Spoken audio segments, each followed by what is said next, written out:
اگر کبھی ذہنی الجھن کا شکار ہو، ذہنی تناؤ ہو اور احساس کمتری میں جا رہے ہیں، دنیا کے نہیں، اس کائنات کے نہیں، رحمت للعالمین، سید الاولین والآخرین، جتنی دنیا گزر چکی آنے والی سب کے سردار محمد الرسول اللہ صلی اللہ علیہ وآلہ وصحبہ وسلم کی زندگی پر نظر دوڑا دیجیے گا۔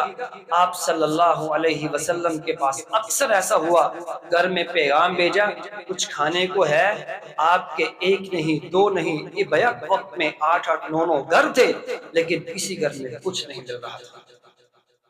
یہ ذہن میں رکھیے گا کہ اللہ کے رسول، اللہ کا محبوب کون ہو سکتا ہے؟ خلیل اللہ سے بڑھ کر اللہ کا محبوب کون ہو سکتا ہے؟ وہاں پر حالت یہ ہے تو ہم اللہ نے جس حال میں رکھا ہے ہم وہیں پر خوش رہیں گے، احساس کمتری میں نہیں جائیں گے انشاءاللہ۔